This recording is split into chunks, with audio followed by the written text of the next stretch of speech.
welcome to Colors Our Crutch. I'm your host, Max Sternberg, aka Wounded Satellite, and this is my co-host. Hi guys, I'm Max P. I'm the Florian guy. Wait, am I the Italian man or am I the Florian guy? I don't even know, to be honest. You're the Italian man. 100%. I'm both. I'm everything. I'm all of it. Yeah. You did mention you were missing Florian already. I do miss Florian already. What can I tell you? I got to play a little bit again. I still like Talion. I'm not sure it's a tournament deck, but then again, when we go over top 16s today, you'll see it is a tournament deck. Yeah, suddenly they're doing better with some funky tech. Yeah, so they know something we don't. But so yeah, we're gonna do pretty simple today. We're gonna go over top 16s of Treasure Series 7 from Ka0s and also Eminence's Bonfire up in Phoenixville, same place Punt City 2 was. So before we get into that, though, anything you want to talk about first? Anything going on in your world besides kidding? No, not really. My world's a little boring right now. I'm watching my friends who I'm staying with in Ohio. They're on vacation in Washington State.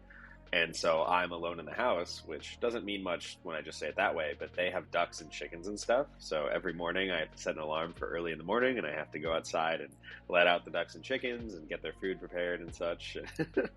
Do you feel like that improves your CDH play, or does it make it worse? Worse, because I am someone who tends to stay up into the wee hours of the morning and then sleep until the afternoon. That is my preferred life schedule. So I've been doing a 2-stage sleep now where I sleep a few hours and then I wake up and groggily deal with the ducks, and then I go back to bed and wake up again. Nice. Yeah, I do that with kids. Yeah. Kids will definitely do that to you. But yeah, we've got some interesting top 16s here. Definitely some spicy decks, some spicy includes. I think we'll start with Ka0s. Go ahead. Sorry. No, Ka0s was first tournament in a while when neither of us made the top 16, so we don't get to shout ourselves out. No, pretty rough. We can talk about that a little bit more in depth after we go through top 16. Yeah, let's do top 16 first. So starting with Treasure Series 7, we actually are going to talk about 17 decks for this one because there was a deck that came in, it was 16th or 15th place. It was one of the ones at the back of the rounds, and they ended up having to drop before the actual top 16 started. So the 17th place tech, Prosh, piloted by Tuka, fortunately got bumped up to count as a top 16 performance. So I think we'll talk about Tuka's deck first, since it was kind of 17th place, and then we'll go into the deck that dropped. Yeah, makes sense to me. Yeah. And Tuka's deck is a beast, man. I got to play against it a bunch of times before the tournament. Talk through it a bit with him, and really interesting layered win cons built into this deck in ways that you wouldn't expect to see. Prosh is a bit of a powerhouse with all of the different sack outlets you can imagine, like things like Yawgmoth, for example. If you cast Prosh, you have a whole bunch of kobolds laying around that you can sack to kill stuff and draw cards. It combos off with Food Chain really easily, and this deck will come out of nowhere and just absolutely shock people. I don't know if you've had a chance to play against Tuka's, it. Yeah, I have played against it. Tuka is definitely cooking. I was also involved with some brewing sessions around this deck after his last top 16 performance, where we were kind of looking at it on the side and made some versions to compare. He's making some choices that I would consider suboptimal, but they seem to be working for him. I think Lagomo's Hand of Hatred is he loves that card though. I think that's a little copium. But no, the deck gets some really interesting lines. It gets to be a Hulk deck. It gets to do all of these weird sacrifice synergies. It has some explosive plays with stuff like Liliana's Standard Bearer. It has Ruthless Technomancer loops. It can combo off and control the board really, really well. Super good at dealing with your opponents with Culling Ritual and Meltdown. Is he still on Meltdown? Not still on Meltdown, but those type of effects that kind of just deal with your opponents and let you push ahead. And he's a great pilot of the strategy, and it's a really interesting deck. And it's super cool to see Prosh, an old mainstay of the format, which, as we've said the last 3 podcasts in a row, if you ask ChatGPT what the best CDH deck is, it will say Prosh. That's right. It'll say Prosh. That's right. But yeah, I don't understand certain things. He's on Vat of Rebirth before he's on is he on necromancy, or he's not on any enchantments in this list? Oh, he is. No. Okay, yeah, he's not on animate dead or necromancy, but he's on bat of rebirth. Like that, it's just strictly worse. I don't know how you possibly say that is a better card.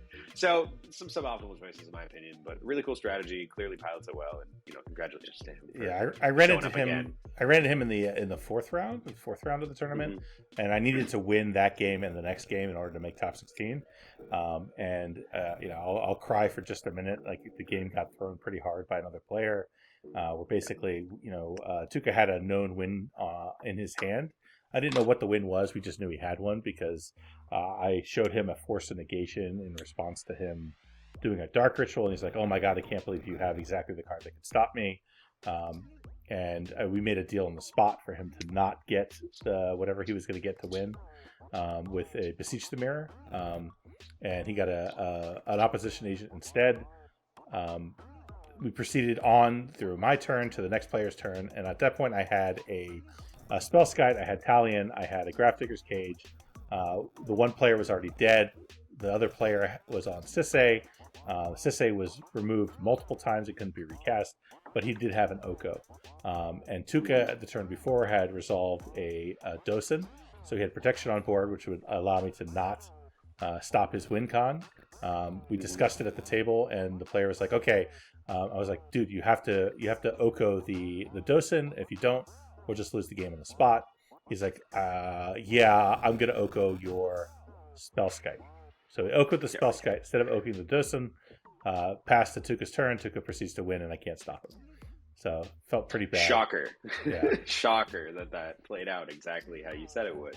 Yeah, it felt pretty bad. No, we both have some grievances about opponents' misplays for this tournament. Yeah, so it felt pretty terrible, especially because it wasn't like I could see why you did that. It was like I feel like he was kind of tilted at me at that point, maybe because Sisay trying to play through Grafdigger's Cage feels pretty bad, so maybe he was just irritated with me, and that kind of Honestly, dude, Sisay does not give a flying fuck about Grafdigger's Cage. So I also had Weathered Runestone for that they care about. They care about Weathered Runestone. I had both. They don't care about Grafdigger's Cage. I had both, and I stopped his win con twice and removed his Sisay like 3 times or something. So I think he felt pretty griefed at that point. So he threw the game. He threw the game. Yeah, absolutely threw the game. Always, and even Tuka and I talked afterwards. Tuka was like, "Damn, I can't believe that happened." So, but at least Tuka, made it to top 16. So there's the silver lining. I like Tuka, so glad to see that happen. But still, yeah, I like him more now that he is not on Tayum. I like everyone who's not on Tayum. Exactly. And then I think next let's talk about the deck that dropped. It was Talion the Kindred Lord, piloted by Garrett Powers. Yes. Super great to see Talion really perform super well in this tournament. We're going to have another Talion deck in the top 4 that we'll talk about. This Talion deck, definitely some differences compared to ours. He's on the Wheel package. He's on stuff like Ledger Shredder. He's on Sakashima of 1,000 Faces, but not the other Sakashima. So he's only cloning his own thing. He's on Spellseeker, is really interesting. He's on Praetor's Grasp and a full Wheel package, as I said. Blue Elemental Blast is a choice for counter magic.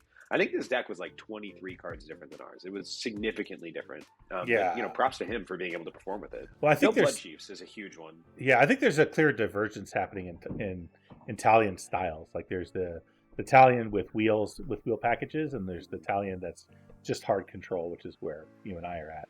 And this is definitely that other school. And I think the thing you could argue is the Talion decks with the wheel packages have that more explosive plan, which might be something we have to consider if we're trying to win within a shorter time frame. Because as we've discussed a ton on the side, our concern with the deck right now isn't the strength of the deck. The deck is really good at locking down the game and being able to win the game. The problem is winning within a certain time frame. Right. Exactly.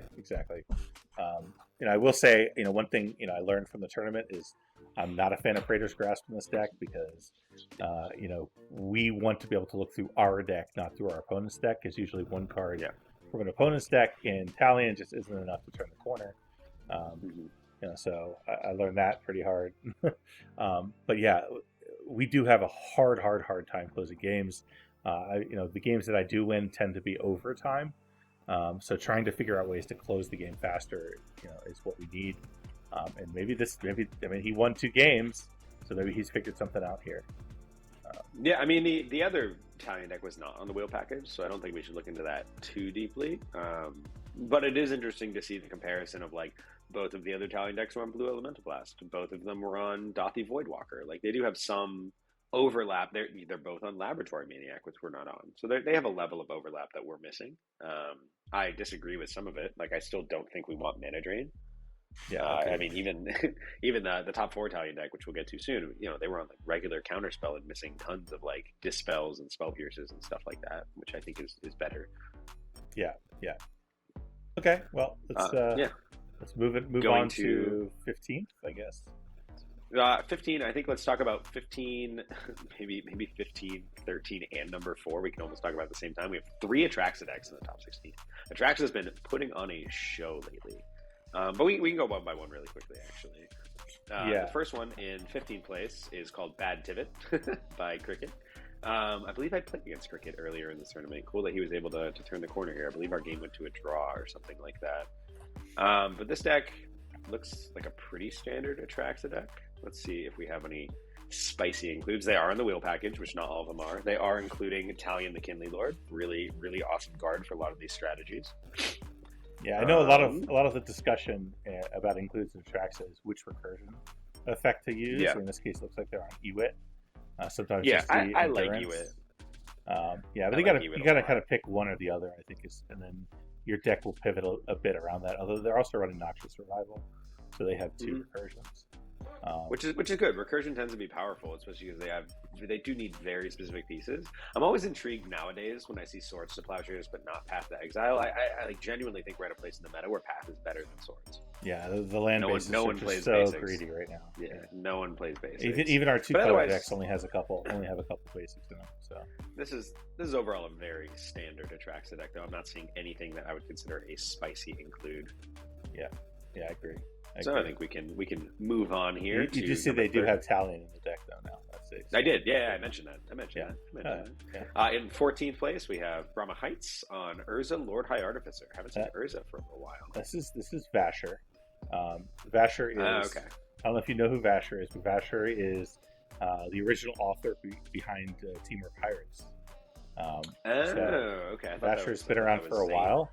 I got to meet Vasher out in Silicon Dynasty out in California for the first time, where he top forward with Team Pirates. So it was cool to see him running Urza. I actually tested against this deck in the week leading up to the actual tournament, and he tends to have the same problem we have with Italian. It's hard to close games, but obviously he found a way. So, I mean, the nice thing about Urza though is they are in a position that just infinite mana equals win. So, and they have a lot of ways to get that infinite mana, so they can have that just explosive out of nowhere win that we lack, for sure. Yeah, and they also have the beat plan. I mean, creating big old constructs is a win condition by itself. Definitely. I do always appreciate when I see Urza stacks over Urza Polymorph. I think it's a more consistent, stronger overall plan that has a higher win percentage for sure. Yep, I agree. But generically, though, I'm not seeing anything, again, that I would consider really spicy include for Urza. It's a pretty standard Urza stacks deck. I see they're on Lorien Revealed, which is an interesting card. Makes sense to me in a mono blue deck. Yeah. Just a way to thin out your deck, get to your islands faster. That makes sense. I mean, a ton of these decks nowadays are like trying it out. I know some people are trying it in Kinnan even. I've heard mixed responses, but especially in Urza where mana is not the issue, having something that gets you a land you need early or is able to just draw you more cards can be really, really powerful. Yeah. All right, moving on to number 14 is another Atraxa list. 13. Oh, I'm on 13. Right? Oh my God. Yeah. Which Jeff Preston is our friend Punny name. Oh, that's Jeff. Oh my God. Yeah, that's Jeff. Yeah. And definitely my favorite named deck of this tournament. You want to tell people what the name is? I lost it. Where is it? I clicked on the wrong window and I don't know where it is. You tell me. The name of Punny's deck is Wounded Satellite is My Crush. Oh yes, that's right. Which I appreciate. I'm a little jealous. I'm a little offended. I'm a little offended, Punny. I'm just this is the Punny dude. I want a deck named after me. Please. Yeah, but me and Punny's love knows no bounds. He's one of my favorite people in the entire CDH community. We love Punny here on the Ka0s Crutch team. We're very good friends with him. Yeah, although I'm a little tired of him. I mean, I'm a little tired of his guilty drink shenanigans, but other than that, we're oh, still you friends. sound salty. I'm a little salty. He stole Max's Italian repeatedly last night, and Max was not entertained. I was a little sad. Objections. I was a little sad. Yeah. There is actually a good amount of difference from this Atraxalus to the 14th place one, or 15th place one. I'm actually going to do a quick comparison here. Because they both look like standard Atraxidex when you just kind of click on the cards, but when you look at them next to each other, they're actually a good amount different, I believe. Yeah, 17 cards, all like super reasonable includes going either way. Punny is on way more early ramp. He's on kind of better interactive and stacks effects with stuff like Orm's Chant and Blind Obedience, Gilded Drake per se. He's on Endurance as his recursion piece. Oh, actually, he's on so he's on Endurance and Eternal Witness. The other guy. Oh, he's not on Eternal Witness. No, Punny only has Endurance, and Bad Tivit has Ewit and Noxious Revival. But overall, I mean, it's just like trading cards for cards. Like, was he on? Was the other deck on Orm's Chant? I didn't see the Orm's Chant in the other one. No, it was not. No. I like that. I like that include. That's one thing I didn't realize. I did not realize that Punny is not on Demonic Consultation. No, that's actually something that's been talked about for a long time now. I remember like 6 months ago, Punny talking about the fact that Demonic Consultation is out of Atraxa. Yeah, it's just it's a dead card unless you're winning. Right. I kind of feel the same way about Talion, by the way, about Decon. Something we can get back to. Yeah. I mean, the thing I like about Tainted Pact, though, is I don't mind firing off Tainted Pact at any moment, just as 100%. like a random value Tainted Pact, because you know that you still have Demcon in the deck. Versus Tainted Pact then becomes a dead card until you're winning. Yes. And that's it. Like we don't have another option to quickly win the game. We would have to do the Drain Plan and Blood Chiefs and all that kind of stuff, which can just be more difficult. So, especially because we lack any recursion from the graveyard, I think it's important to still have the option for Demonic Consultation because I want to use Pain Attack early. Yeah, we can talk about it later. I think there's room to let it go and lean heavier on like Meme Betrayal and also have a recursion option because I think we do need some kind of recursion to get things back from our graveyard. Because now, once it's in the graveyard, it's just gone, and we can't get it back. I mean, the nice thing about Atraxa, though, is with Atraxa, you don't require Demonic Consultation, because once you're doing the food chain loop with Atraxa, you draw your entire deck anyway, so Atraxa loop just functions like a Demcon for getting rid of your library. Yes. So here it makes sense that it is not a requirement, because you can just get everything naturally. Yes. And this deck is interesting, because there's a lot of parallels between this and Tivit right now. It's just... the big beast commander comes down, gives you everything you need to win the game, pretty much in one drop. And it runs a lot of the same stacks pieces too. Like it can run Blind Obedience. Yeah. Cool. And I apologize for anyone seeing me waving my hand around. There's a fly buzzing around. It's very annoying. Okay, going to 12th place, we have Obnixilis Captive Kingpin. Always happy to see it. Always the first thing I do is compare it to my Obnixilis deck. Yeah. And what do you see? I am pulling it up right now. I definitely see the pinger, so it looks like it's a pinger. 22 cards different. Really? God, that's crazy. Yeah, that's such a big difference. Pretty different. I mean, in terms of cards he's missing that I would say are relatively important to the strategy, he's not missing a ton of them. He's missing Magda, which is really good. He's missing Saw in Half, which is really good. He's missing Rending Volley, which is pretty important. He's missing Ad Nauseam, so he's just not even considering that in the deck, which I love Ad Naus. That is how I win a lot of games. Tainted Pact, I think, is something you should definitely be including in any Rakdos deck. Delayed Blast Fireball is kind of broken in the strategy, and then he is just missing some generic ramp with some of the rituals. Outside of that, though, it's nothing that's like, oh my god, 100% integral. I would say the biggest shocker is no Ad Naus, and after that, it's kind of no Tainted Pact. And then his land base is kind of bad. We are a Pip hungry deck, and he's running Homeward Path and Urza Saga. He is trying to combo out with Aetherflux Reservoir as one of his win cons as well. He has the One Ring, I love the One Ring. This is one of the few decks I don't think wants the One Ring because we just have Obnixilis, and he is better than the One Ring by far. And he is running more of those 4-drops like the One Ring and Urabrask and Aetherflux. And he's got three basic mountains. He's got 3 basic mountains and 3 basic swamps, which is a little wild. Yeah, it's a little interesting. As you know, I'm a Rakdos enjoyer too, and I don't think you need those cards. He's missing Cabal Bit and Barbarian Ring, which are so good in this deck. Yeah. Well, congratulations, man. Well done, and yeah, definitely an interesting take. It's cool to see it do well. I love Obnixilis. Definitely one of my pet decks when I'm feeling like playing turbo. Yep, yep. And then moving on to number Awesome. 11, we got Malcolm We have Ka0s. the return. Yeah. I believe this is Samurai Dancer as well. Yes. Yeah, it is Samurai Dancer again. Back again. 2 tournaments in a row showing up with this deck. Yeah. I'm not sure if he changed anything, but I mean, it is a not standard Malcolm Ka0s deck because there's a few ways people take it. Like I know, obviously, this is a deck people have seen Comedian on recently do well with. Comedian notably was not on the Underworld Breach plan. This one is on the Underworld Breach plan, and also Samurai does give like full credit to he worked on this list with Freedom Waffle and like still keeps Freedom Waffle in the name. So that's really cool to see. I believe they're also like an author in the deck, but otherwise, I mean, it's got big creatures. It's on Consecrated Sphinx and Nezahal. This one is on Niv Mizzet, so it has the full Curiosity plan as well as the Glinthorn plan. It's on Breach lines. Your plan is it. You're making a lot of mana. You're trying to change the text on your Reckless Fireweaver, and you're trying to combo off and win the game. Yeah, pretty sweet. Pretty sweet.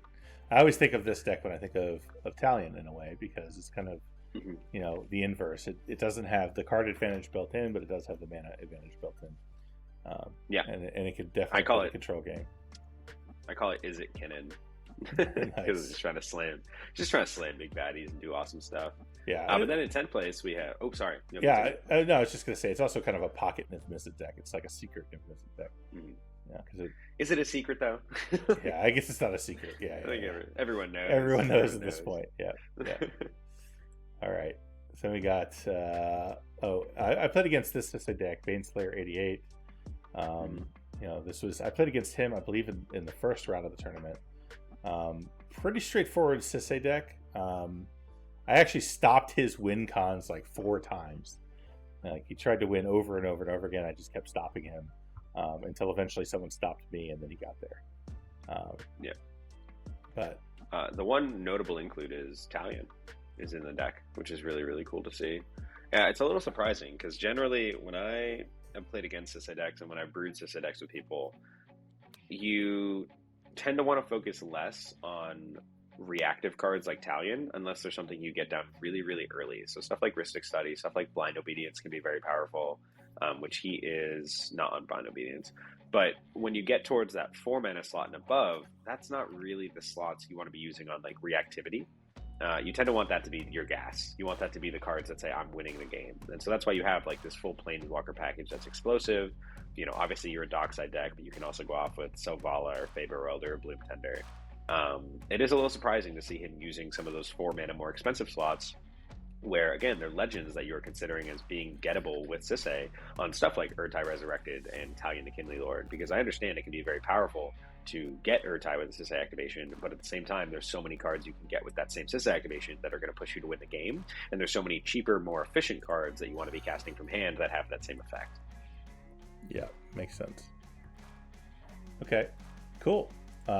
Moving on to number 9. Okay, Vadric. I can share my grievances with this one. This was my round 5 matchup. I don't even know this card, to be honest. Okay, so I played against it a few times, so it's a better. I think it's better Mizzix, the old like is it turn kind of guy. Yeah.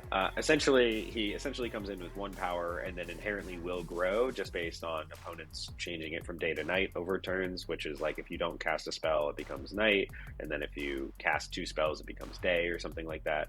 And every time it switches from day to night or night to day, Vadric gets a 1/1 counter, and then you can also just increase his power inherently with enchantments or artifacts or however you want to do it, and it makes your instants and sorceries cost that much generic less. So you end up storming off in ridiculous fashion, kind of the same way Rowan can do now in Black-Red. But one of the most important cards in the entire deck is an enchantment called Clout of the Dominus.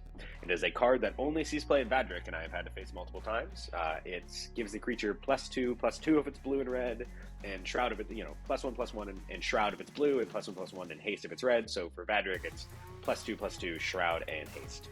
What ended up for happening 1 in this mana? game, That's insane. For 1 mana, it's wild. And so I'm very aware I've played against this deck, and my other opponents, I had PTD on Kenrith in 2nd seat, I had Kilgore on Sisay in 3rd seat, and we had Vadric in 4th seat. I was on the play, and I had a insane start in this game. I was turn 1 One Ring, turn 2 Karn the Great Creator with Kinnan. Like, I was off to the races, And I go for a win attempt on, I think it was like turn 4, and I get completely stopped. My Basalt gets countered, and my line was I was going to Basalt and then crop rotation for Treasure Vault, and I had like Xaxes on mana to do it, and I just didn't put anyone on the counter. They were all tapped out, so I was like, this is my shot. So I get stopped. And Sisay has an Oko Thief of Crowns on board, and we have like knowledge that he has a Gilded Drake in hand, which is both relevant here. So I get completely stopped. My Basalt gets countered. I have 1 floating green mana, and in my hand I have like a Pongify and a couple of Signets, Talismans type stuff. So I say, okay, like I've been stopped. That's all. I have like 3 cards left in hand. So I crop rot, where I'm just going to get Gaia's Cradle, and I'm going to play my Signets and stuff so I can hold up the Pongify. And PTD in second seed on Kenrith immediately mental missteps my crop rotation, and I immediately go, hold up. I have been stopped. This is not going for anything crazy. This is just me grabbing a Gaia's Cradle to play a fucking Signet. Like this is not worth countering here. There will absolutely be more important things to counter in this game. And he says, I have too much mana. I have Kinnan. I'm still too far ahead. And I was like, I have been stopped. There was an Oko on board, and we assume a Gilded Drake in his hand. There is a 0% chance that I am untapping with Kinnan here. I understand I have a lot of mana, but like, look at the situation I'm going to be in on the next turn. Cool, I have mana. I will not have cards, and I will not have Kinnan. There's no way I'll be going for anything anytime soon. Like, there is no reason to stop this crop rotation. This is just random value. And he said, I don't think I'm going to be getting any relevant targets out of the other decks. I'm going to mental misstep your crop rotation. Which was, to me, like, so blatantly incorrect. So he does that. And then immediately Sisay fires off an Enlightened Tutor. and then Vadric on his turn has Cloud of the Dominus. And we lost that game to Vadric because it had Cloud of the Dominus on Vadric. And if that wasn't the scenario, the way that game plays out otherwise, where, again, my Kinnan was stolen by Gilded Drake, and then what ended up happening was Vadric was Ogoed, and the guy just bounced his Vadric to his hand, replayed it, and then put Cloud of the Dominus on it, which, if we hypothesize he had the mental misstep still, he would have mental misstepped the Cloud of the Dominus because he had an opposition agent at that time for the Enlightened Tutor. He drew it for his turn. So the Enlightened Tutor gets stopped by the Oppo, and then Cloud of the Dominus, he would try to mental misstep. Vadric did have a counter, but then I would have Pongified the Vadric. And the game would have continued for several more turns, and who knows who won at that point, but in my eyes, that game was like 100% thrown by PTD choosing to mental misstep my crop rotation. It was like very obviously incorrect. And anyone I've brought that situation up to has like concurred with that opinion. We talked about it after the game where I like asked for his thought process, and he was like, obviously hindsight 2020, but like he said his honest opinion was he would not be getting any other targets out of the other decks because they were Sisay and Vadric. And he was like, oh, Vadric plays high CMC shit and Sisay plays Legends. And I was like, yeah, but we are playing CDH. Like every single deck in the entire format has important 1-drops. There's no deck that doesn't. So yeah. I think I kind of was a little wild. That kind of sums up the whole tournament in a way. I felt like there were just a lot of games like that where misplays just completely threw the games off. Oh well, it's a little frustrating. But congratulations to Vadric. He played a very great game. He had to go through a super complicated, like 35-minute storm turn to eventually get there. It was kind of wild. There are so many spicy cards in here. Oh my god, just so many spicy well, cards. so there's spicy cards that look spicy to someone who doesn't know Vadric, but if you've played against Vadric before, they're kind of staples of the archetype. Well, what's cool about it is, I mean, they can do. That's the cool thing about Vadric, I guess, is you have all these powerful instants and sorceries that cost more than one. Right, lots and lots of them. Lots of X spells, things like that. That in your normal CDH deck you just couldn't even consider. Like I'm not going to put a 4-mana sorcery into my Florian deck. It's just too much. It's going to be bad off an Adnaz. I'm probably never going to cast it. But in Vadric, I guess you very quickly can cast all of these spells and get big impact at that bargain price of cost reduction from Vadric. So it makes a lot of sense. Definitely. Now, I'm looking for the one specific card that you get to see sometimes. Inspired Tinkering is wild. Yeah, I was just reading staple. That. Yeah, it's 3 treasures. It's usually because generally the magic number with Vadric is 4. When it gets to 4 power is when like everything is just colored costs, and it gets to go off. I mean, like ridiculous. 1 red, create 3 treasures, exile the top 3 cards of your library. That's bonkers. It's wild. That's bonkers. It's wild. And it's on stuff like Pass and Flames, so it keeps looping it out of the graveyard. It's crazy. Oh, yeah. I mean, some of these other cards are just as good, like Pirate's Pillage. Okay. Yeah, I have to discard a card, but then I get to draw 2 and then create 2 treasures for make 2 treasures. Theoretically 1 red. That's insane. Yeah, and it has all those. You have big score and all those effects as well. Like there's a lot of things that do that, and Vadric gets to take advantage of them all. It's definitely one of those cards where it's just if you kill the commander, the deck does nothing. Yeah, it makes sense. Deck does absolutely nothing. And it does die to red blast and blue blast. So yeah, dies to everything. Yeah, dies to pretty much fucking everything. Yeah. But I mean, congratulations on the performance. You know, well played game by you in our round 5. Definitely not saying anything negative about your performance. I was frustrated by the mental misstep because it was wrong, but that is not your fault at all. Yeah. All right. Then we got Ganesh at number 8 on Timnacron. Yeah, and Ganesh, I believe Ganesh also, he's top 16 a few times now. Oh, definitely. And he was top 4 in, I want to say, Mox Masters pretty recently too. So he's... Yeah, I've definitely heard his name multiple times. And I mean, this is overall a pretty standard. Pretty stock blue farm. I don't think there's anything...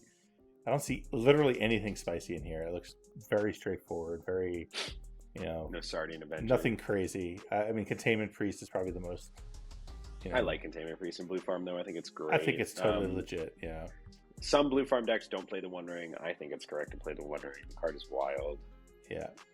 TNK is just such a deck predicated on card advantage. Like, their deck has not a ton of synergy, is kind of how TNK works. Their deck is predicated on all of my cards are gas and I draw a bunch of them. Yeah, super high card quality, great card advantage built into the command zone. Yeah. And it can win with the best win cons in the entire format. It could do your Breach lines, or it could do your Thassa's Oracle lines. It could do either one. Yep. And all the enablers for both. So it's just arguably top deck in the format. I think it's been surpassed a bit by like Najila, and it's going to be controversial, but I think Kinnan is better than Timnacron in my opinion. I agree. I'm shocked that you agree. I think Kinnan's. I think Kinnan's. Played correctly. I think Kinnan is the second best deck in the format. Yeah, I legitimately believe that Kinnan is better than Blue Farm at this point in time. I'll get all kinds of hate for that, but that's my honest opinion right now. I mean, we were talking about this in a chat with some of our friends earlier, which was like a huge, funny, meme-filled, argumentative discussion. But like, people were talking like Kinnan's not S tier, and I'm like, okay, Kinnan has 10 top 4s since May. Out of the last 20 tournaments of at least 75 people, kind of cutting out those like random ones from LGSs that are like exactly 64 and make the cut onto the first page. So go up to 75 people. You have 20 tournaments, not including Commander Shield, because that one wasn't like a normal format, and Kinnan has had 10 top 4s out of those 20 tournaments. So that is the most out of any deck in the format. Yeah. If a deck is performing better than any other deck in the format, I don't know how you don't consider it S tier. And I understand it doesn't have as many actual tournament wins where it's winning the top 4 pod, but like consistently getting to the finals, I think is a better representation than just who won that exact one game.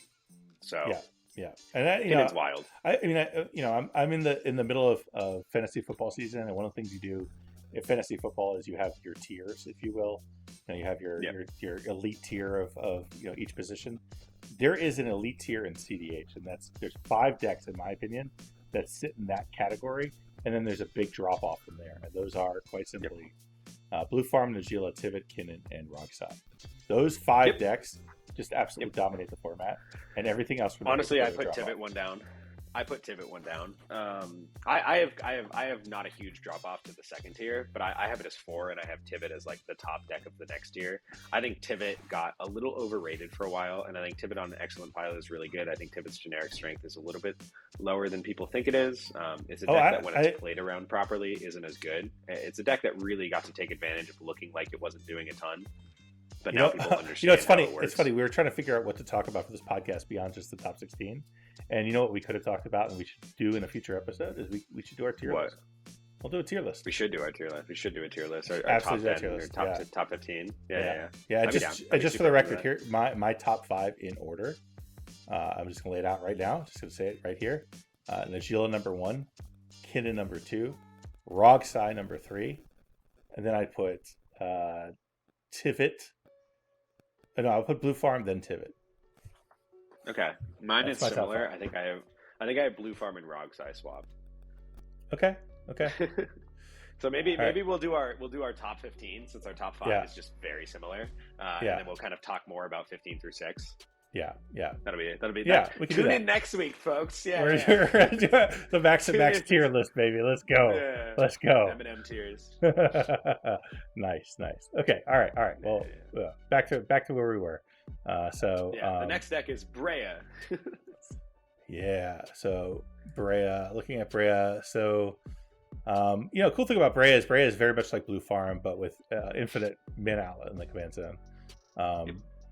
Other than that, it runs a lot of the same things, a lot of the same. You're on Bomberman, you're on Liberator, Urza's Battlethopter, and Shimmermere. Like, there's a few differences because they're on much more of a Necropotence plan. Like, I think of Brea as Breach deck and Necropotence deck. They really want to take advantage of those effects. So Born Upon a Wind was a huge boon for Brea.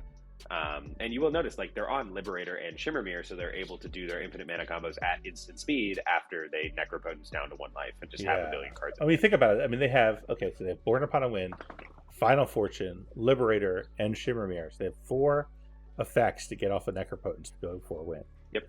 That's pretty impressive. 100%. Yeah. It's wild. That's pretty sweet. Super, super cool. Yeah, the deck is awesome. My buddy plays Brea as his main. I've been brewing it with him for months, kind of making these little changes to like his play style and how he wants to go. And where we've been leaning is extremely towards the turbo plan.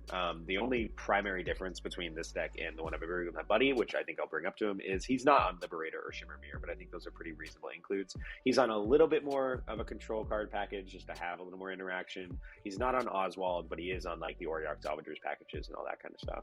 Yeah, I agree with that. I'm not a big Oswald fan. I mean, I when I was on my Jessica Timna arc, I played it for a bit, and it was fine. It was fine, but it wasn't that impressive. I think it's totally reasonable to not play that. But in terms of infinite mana outlets, like you said, Bomberman, he's also an ISO Rev, and there's no Abdel Animate Dead or anything like that. But yeah, so it looks like those two. So sweet. I like this deck. This looks like fun. I would play this. Yeah, I mean, Brea's a blast. I got to play Brea at SCGCon Columbus when I played Mike Sod's list, and that was, I think, the most broken start I've ever had in my life, where I, turn 1, went City of Traders, Soul Ring, Talisman, Mox Opal, Cabal Ritual, Time Twister on the play. Jesus. And that was when Comedian and Tyler like walked up and said Satellite's been having just God hands all weekend, and that was what I showed them. And then Tyler was like, "This is ridiculous. I'm cutting your deck," and he cut me into a 7 that had 3 lands, Dockside Extortionist, Demonic Consultation, Dramatic Reversal, and Isochron Scepter.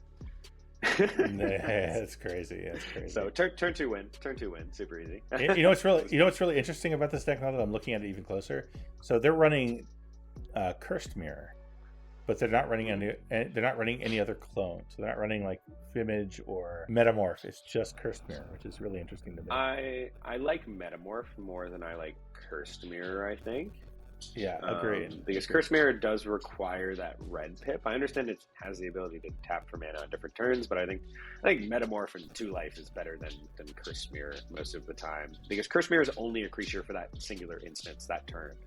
Metamorph stays that creature. So if you're going to copy a Tivit or something else of value, if you want to copy a Bowmaster, it's nice to have it stay as a Bowmaster. And additionally, if you end up going for like flicker effects, which this one doesn't really seem to have, I guess, so that doesn't super matter. But Metamorph just has, I think, more combos and more stuff with it. The only thing that Curse Mirror does better is like Astral Dragon, which obviously they are not on. Right. I understand why they're not running Fimage, right? Because then you can't get it off Liberator or Shimmermere. But I definitely think, why like not? you said, well, because they only let you cast colorless spells and artifact spells at Flash. Yeah, but so, no, not Fimage. Yes, but Metamorph works with them. No, sorry. Metamorph does, yeah. Metamorph works, but Fimage doesn't. So I understand Fimage, but I definitely think I think you're right. I think Metamorph is definitely better than Cursed Mirror. So I'd be interested in hear why they chose, why specifically defend Cursed Mirror. I'll have to ask. See if I can get in touch with them and ask. I'm curious. Okay, all right. Curious. So now, are we in top 4 now? No, not one quite. More. We're at Elsha. Oh, yeah, we're at Elsha. No, we're 2 away. We've got Elsha at 6th place, and then we got Tivit in 5th, and then we're in the top 4. Yeah, I'm always a fan of Elsha. It was my first cool. Real CDH deck. So I mean, the Elsha Star Ancestral Knowledge 2-mana enchantment. What gas! I have that card specifically because I read it in Elsha. It is so sweet. Super cool card. Cool card. Cast it for free off the top and look at the top 10 cards. That's pretty damn good. Like I said, one of my favorite decks because it was my first CDH deck. Running all of the good things you want to see in Elsha. For those who don't know, the whole strategy behind Elsha is get Sensei's Dividing Top online with a cost reducer and you can draw your whole deck. With the release of Underworld Breach, it also picked up the whole Underworld Breach lines with Brain Freeze, so it can win from both of those angles. This list is pretty spicy. It includes things like Look at this, Shurikai in the deck. Oh, Shurikai's in the deck. Yeah, in the 99. Wait, what did you? I don't see that. It's under artifacts. Oh, it's not right. It's not listed with the creatures. Okay, yeah, Shurikai. There we go. And Unwinding Clock. Pretty spicy. And again, we see Cursed Mirror. In this case, Cursed Mirror makes sense because it's not an artifact. I mean, it's not a creature, so Elsha can cast it right off the top. Where you can't do that with Phyrexian Metamorph. So in this case, it makes perfect sense. Although it is running Dance of Many as well. So Dance of Many is another one that you can cast off the top as a clone to make copies of Dockside. Elsha. One of the big things about Elsha is you don't want to play a lot of creatures, and sure enough, I only see 4 here. Burgi, which acts as a cost reducer, Dockside, obviously, and Dragon's Rage Channeler that helps clear the top of the deck, and then they're on Displacer Kit and Teferi combo to just win the game as well. So this makes a ton of sense. Yeah, this is very logical include. This is a good list. I like this a lot. Cool thing about Elsha also is you can cast your sorceries off the top at instant speed. So things like Void Snare works as an instant. Becomes better. Yeah. So pretty. They're just better Chain of Vapor then. Yeah, exactly. So pretty sweet. Nice to see this list doing well. I'm almost a little surprised. How would you feel about Voltaic Key and Manifold Key in a list like this? Because I was almost expecting to see it once I saw Shurikai, because I assumed, Unwinding Clock, the One Ring, they wanted to build around that card advantage a little bit more. Yeah, you'd think so. I actually ran Voltaic Key and Manifold Key in my original Elsha list because it does the job of protecting the One Ring. I mean, not the One Ring, the Sensei's Divining Top as well, because you run into those situations where you tap to activate top, and then someone blows up your top in response. So this lets you protect it because you can untap it and then retap it and put it on top of your library. So I think it would be interesting to include those. I wonder why they're not. Maybe it's just not needed. Maybe, I guess. But it seems like it would be really good because you can untap Shurikai too, right? Exactly. That's why when I saw Shurikai, I figured to see more built around that effect. Yeah, that was kind of my assumption. Yeah, you got Shurikai, you got the One Ring, you got the big. You have Grim Monolith and Mana Vault. Yeah, it's a lot of targets. There are plenty of ways to get mana. Yeah, I think that would be a very reasonable include in this deck, and especially even if you're on Unwinding Clock and you're like, oh, that's redundant. No, because then you Unwinding Clock, untap your keys and your One Ring and your Shurikai, and you just go nuts. Yeah. You could also run Minamo in here. Definitely. Are they not on Minamo? They are not on Minamo. Oh, get out of here! You should 100% be yeah. on Minamo. Although I'm very better than Myco Synthesizer. I'm very happy to see that they've got the land count down, because at one point I was seeing 29 lands in the Elsha lists, and that's just way too high for a deck that bricks every time there's a land on top. So 24 makes a lot more sense. I agree. So sweet, congrats! Good to always happy to see Elsha do well. Well done. Cool. Number 5, Tivit, Seller of Secrets, our only Tivit in the top 16. Tivit the Cat and the Time Sieve. Well, Tivit, you can go Tivit a few different ways. Let's take a look. Don't see a Necropotence. Glad to see that. Let's see if they're on Adnaz. No Adnaz. That's within the normal range of Tivit. They're not on Notion Thief or any of that kind of stuff. There's no Talion either, which you've seen in some of these Tivit lists nowadays. They're on 2 board wipes. They're on Dam and Deluge. No Languish, which I've really enjoyed seeing. They are trying Lorien Revealed. It's a little bit spicy. Linduals isn't always a card you see in Tivit, so that's a little surprising to see. Not on not on Urza, which sometimes you see in Tivit lists to try and take advantage of all that mana. Yeah, it's pretty standard. I like Talion better than Fairy Master in Tivit, I think. I agree. So that would be like the one I see that I don't love. And Archivist has been kind of meh in my experience, at least as of late. I like Archivist. It's just so many Oppo agents that come into play these days. So yeah, but if there's not an Oppo, like Archivist draws like 6 cards a game on average or something wild. It's crazy. Yeah. The card is so good. And they are running Graph Digger's Cage and Counterbalance and Curse Totem and Blind Obedience. Of course. So I'd be shocked if they weren't. Yeah. Good stuff. I think more of these decks should take a look at Weathered Runestone, honestly. I think Weathered Runestone is a non-bow in this deck because you want Transmute Artifact and War of Invention to get you Time Thief. And it cuts those off. That's true. So I think that's why it's not here. No, I agree. That makes sense. Yep. All right. Well, there's your Tivit. Standard Tivit list. Yeah. Tivit doing Tivit things. Exciting stuff. Yep. And now we get to our top 4. Yeah. And we start off. Did you watch the top 4 match, by the way? Did you watch it? I saw the end of it, which was crazy. Yeah, I think we were both on the same Discord for like the last like 10 minutes of it or whatever. But what a game, dude! That game was bonkers. The sandbagging. Yeah, the sandbagging, and such a beautiful, like almost picture perfect hand from the Kenrith. Was it the Kenrith player? Yeah, the Kenrith player. Yeah, I mean, it was very similar to like in our game. He sandbagged. He just had everything in hand. It was kind of crazy. Yeah. Yep. But let's go. The Atraxa list here, is it pretty standard? Let's see. This is Sam Sapper. This is the guy you made the deal with, right? This is the guy I made a deal with. So I'm always happy to see Sapper do well. I'm a fan. Honest dude, good dude. Yeah. Yeah, cool to see him immediately go back, be in top 16 again, make it to top 4 on a different deck this time. He was on Blue Farm when I played against him. And looking at it, let's just immediately compare this to Punnies, right? I think Punny is the best Atraxa player in the world, so that's who I always look to compare with. Yeah, I agree. He's on Demonic Consultation.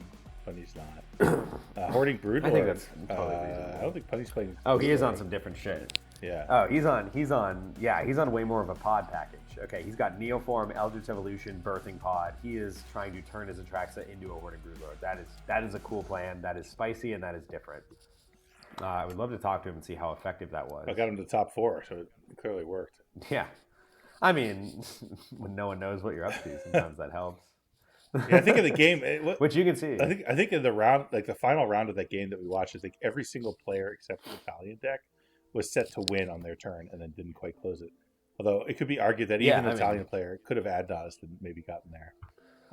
Well, so I think we saw from what the other players were sandbagging that it wouldn't have got there. There was enough counter magic out of the other players that it for sure would have been stopped. But I think it was the better line for him to take.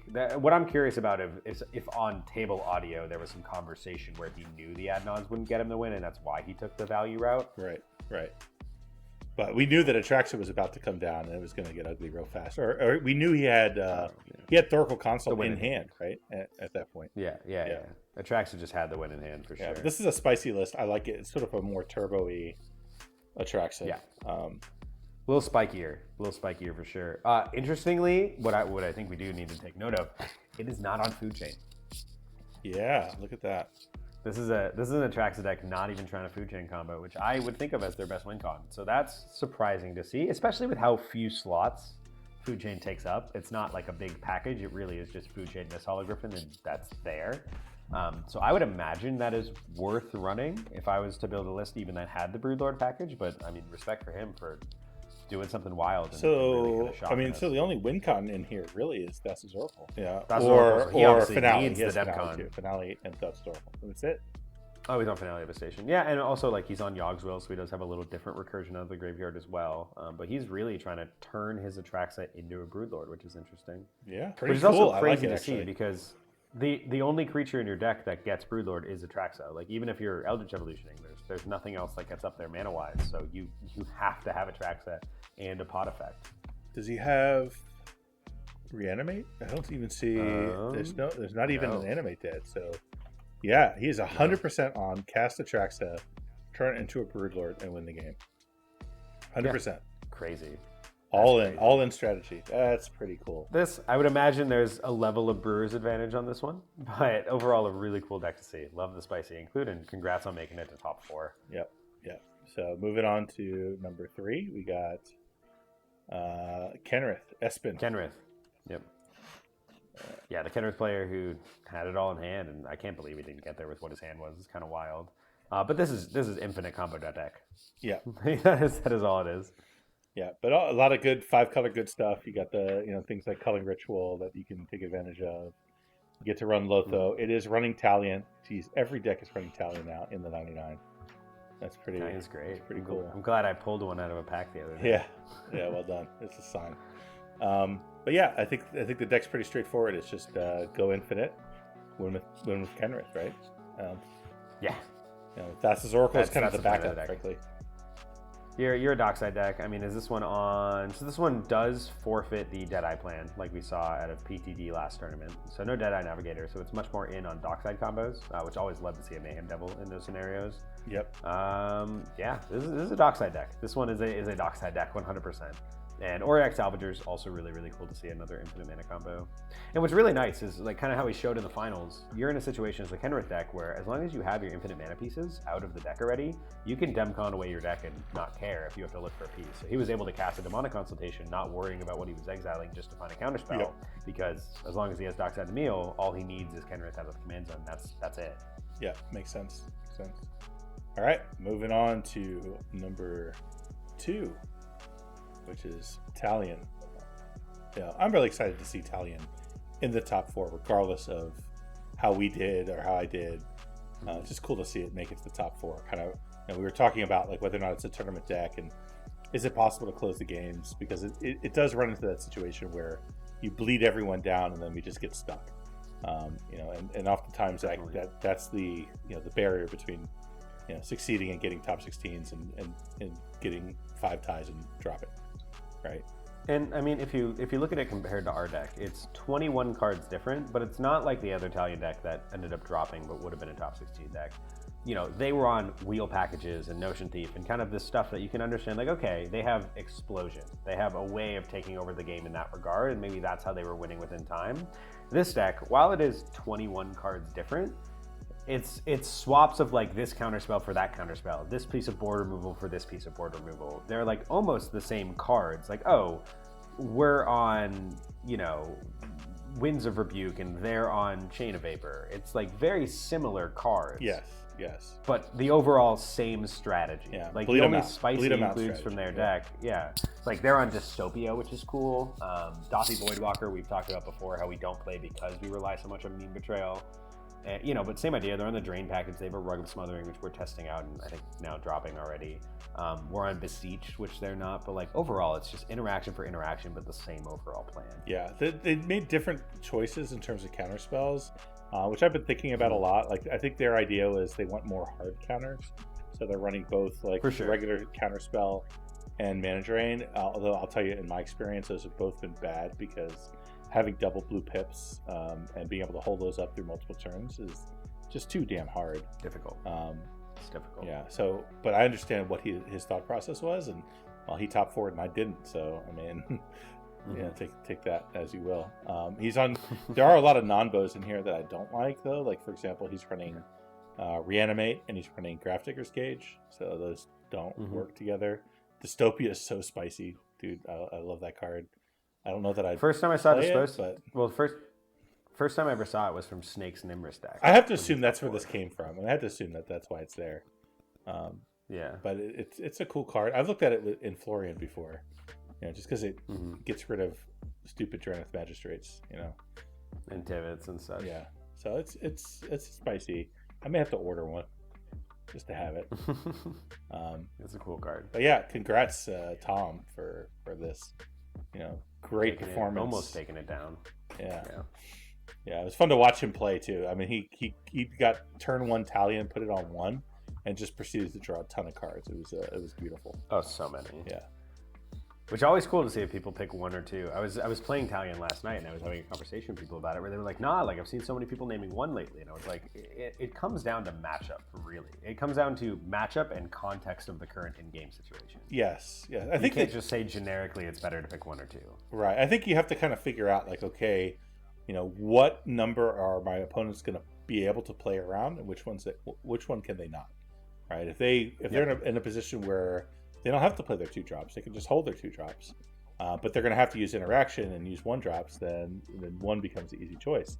If they're still developing their board, and you think they're going to need to play 2-drops to develop their board, and they're going to be willing to do it because they're playing a deck that requires it, then you name 2 and you profit. You just kind of have to feel it out and figure it out. I think that gets easier the more reps you get in with the deck.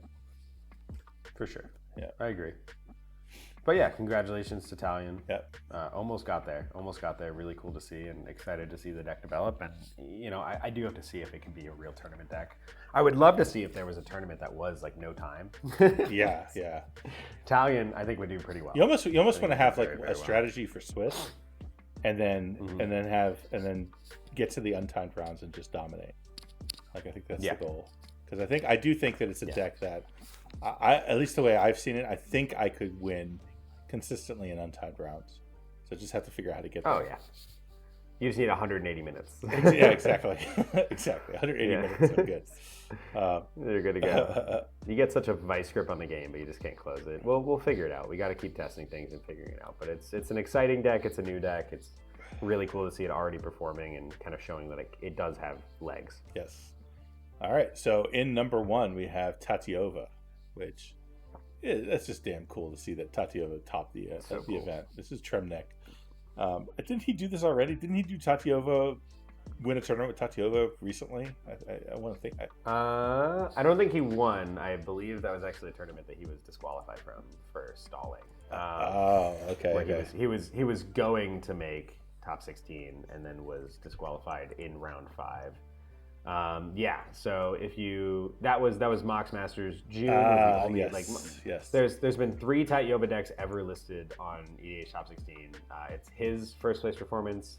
There was a guy in 23rd at the Bonfire, which is the other tournament we might talk about today, and then him in Mox Masters June, where technically it shows him as coming in 77th, but he was like going to make top 16 and missed it because of disqualification. But congratulations for coming back this time, taking it down, putting up an awesome performance. Such a great finals turn to watch. You really strung it together there with turns. No one thought you had it. I can say as a viewer, I did not think you were going to get there, so it was super cool to see you string that together and find a line. Hold back your lands, pop them to draw more cards, eventually just like piece it all together. It was super, super cool. Yeah, what's cool about Tatyova winning the whole event is my two boys, my 11-year-old and my 15-year-old, also play CDH with me sometimes, and my 15-year-old's deck is Tatyova. So nice. Pretty exciting for him to see his deck win an event. So pretty cool. Hell yeah. So thanks for. Yeah, I would be curious how similar it is card wise. Yeah, I do have to do a compare. So Tremnek, thanks for making my 15-year-old happy. Well done. All right, so that's it for the top 16. So do we want to jump into Bonfire? Yeah, I think we do a little bit of a quicker breakdown for Bonfire. Yeah. So this was a much smaller tournament. This was up in Phoenixville, Pennsylvania. Same place as Punt City 1 and Punt City 2, and really a cool crowd. Like you saw all the who's and CDH show up. You saw people like Ian. You saw Malcolm Beckford. All of the guys you're used to seeing on the scene showed up for this tournament. And let's go through the top 16 real quick. But I want to. Which the way I want to do this is a little differently. I think first I want to say what the top 4 was, because the top 4 looks a little spicy, but it's not crazy. But it doesn't properly represent how spicy this top 16 was. So in top 4, first off, we have Jorman taking down the whole thing on Thrasios Vial Smasher. Super cool to see him just repeatedly bringing different decks to the table and continuously performing on them. Shows a lot to how good he is as a player. Then we have Eric Farmer in second seat, another top 4 performance on Atraxa. Atraxa has been like top 4ing every tournament lately. They've had a pretty ridiculous month if you look back on it. We have a deck I have not seen in CDH for quite a while, which is Joyra Weatherlight Cap. Yeah. Is that one you want to look at? I know Joyra pretty well at this point, because I have a guy on my LGS who still plays Joyra. It's basically a Cheerios deck, right? They play cheap cards, draw lots of cards, keep going, storm off, win the game. And I'm just looking through here real quick.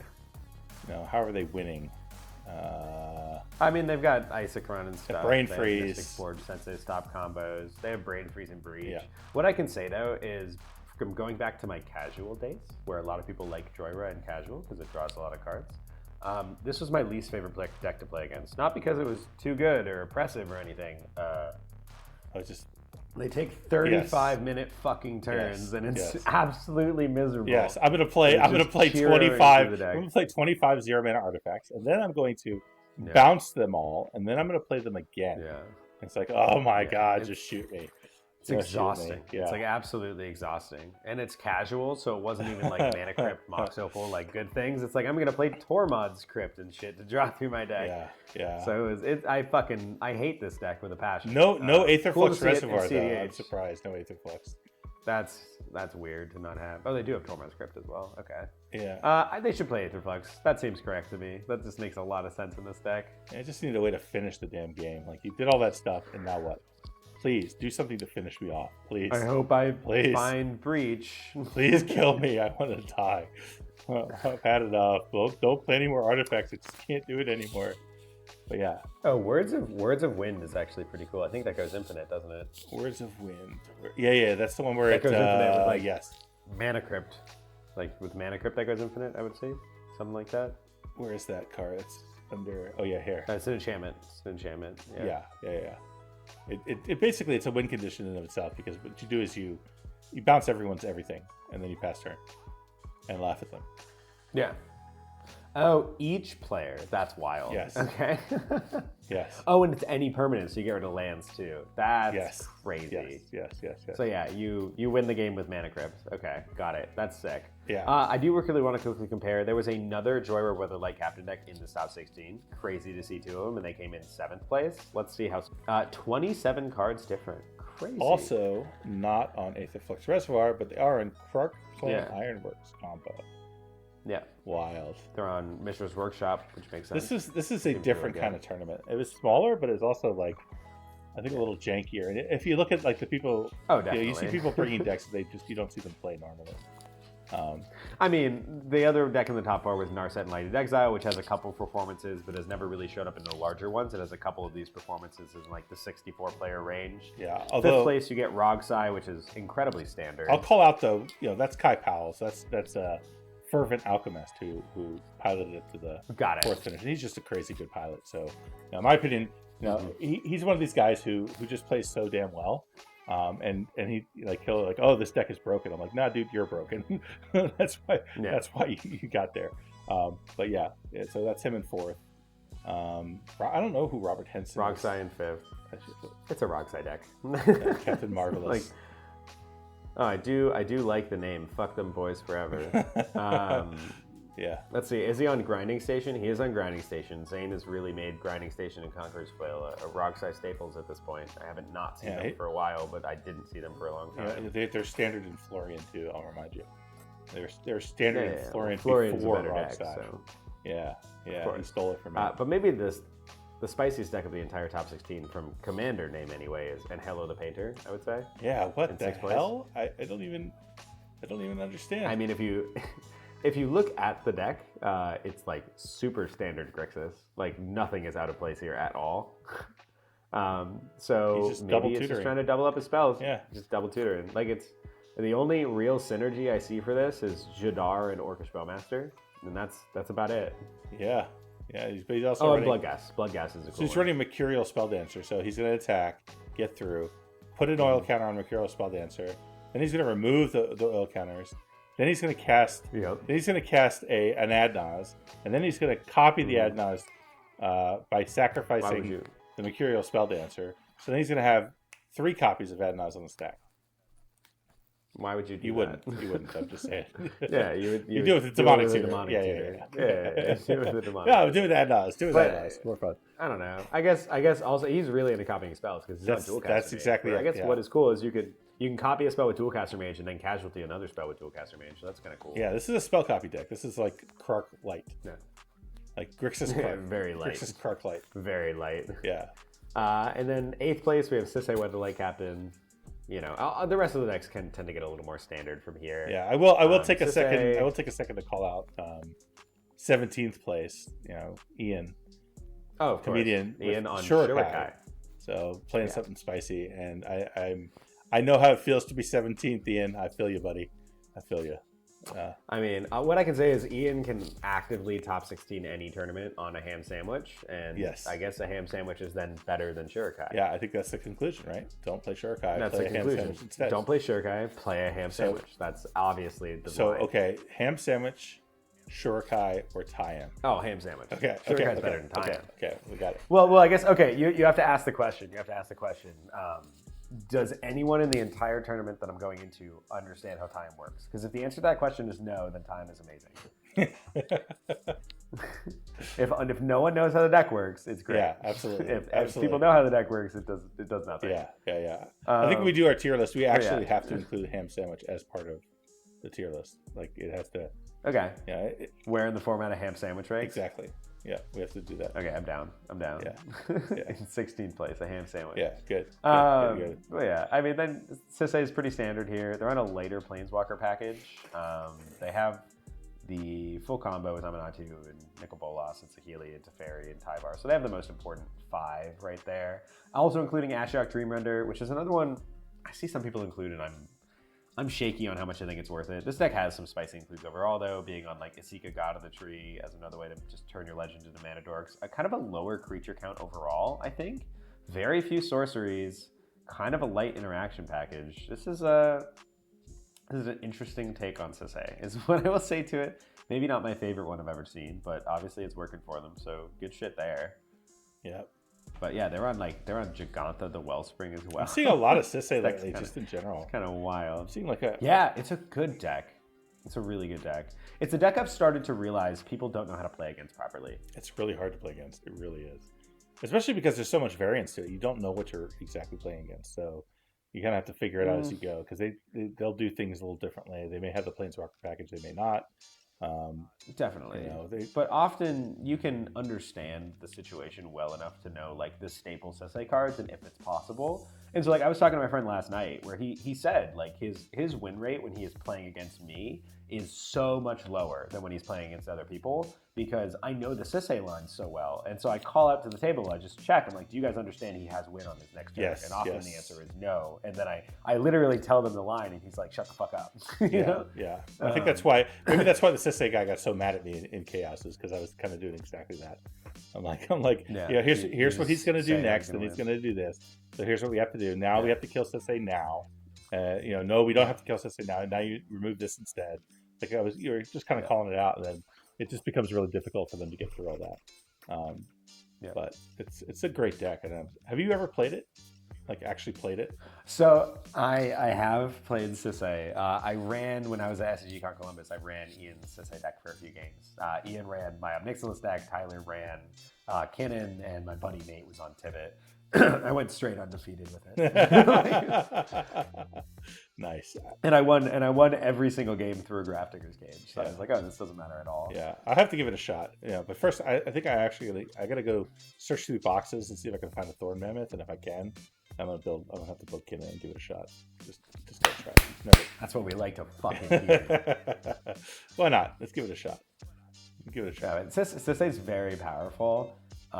It is definitely a deck that is weakened by your opponent's knowledge. I think that's kind of what I like about Kinnan is like Kinnan doesn't front, you know? Kinnan doesn't prey on ignorance like at all. I think the only time I've gotten someone with someone not knowing what's up in a tournament was like they ended up letting the Basalt through because of the game situation where like someone else was so close to a win that they needed to hold up interaction for it.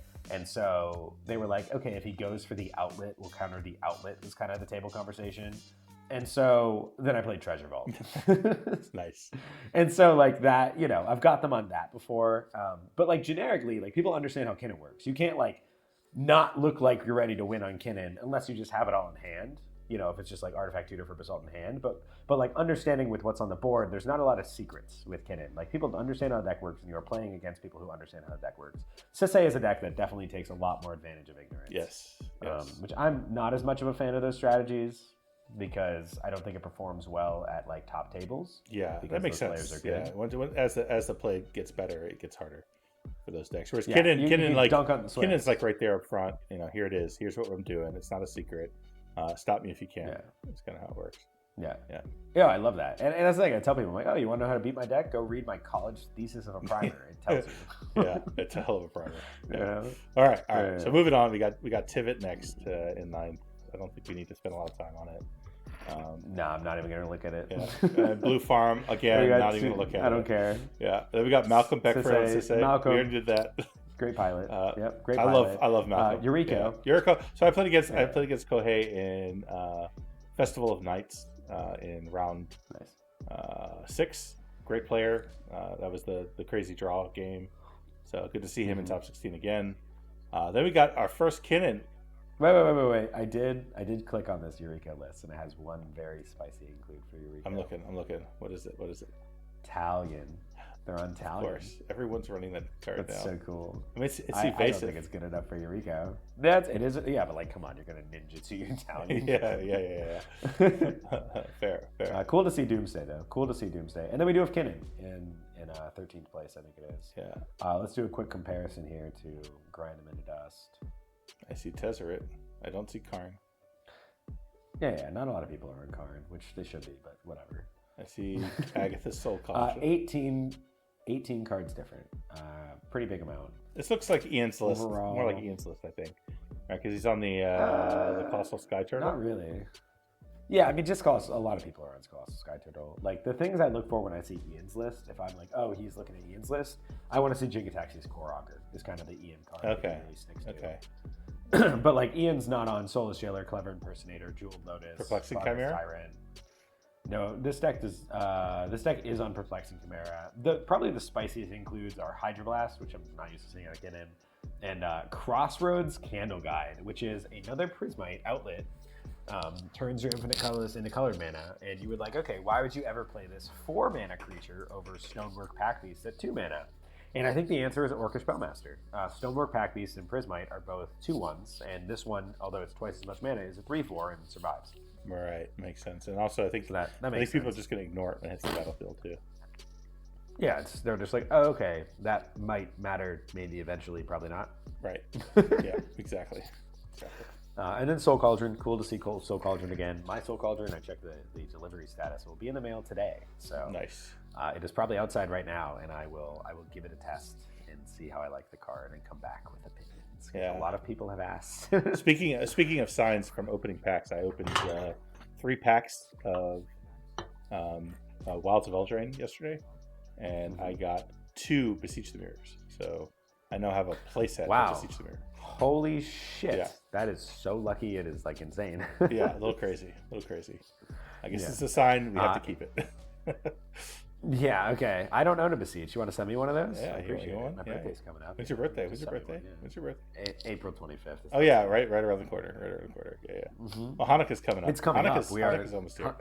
I would like a Hanukkah There we present. go. I would like a Beseech There we go. mirror. I There would we like a go. Beseech mirror, please. All right. Yeah. all right. So moving. 14th place. Yeah, I haven't seen this list in a while. Look at that. Look, we haven't seen that in a while. Where's I Dawnmaker mean, been? Dan Brown. No, Dan Brown. Other than Dan Brown, top 16.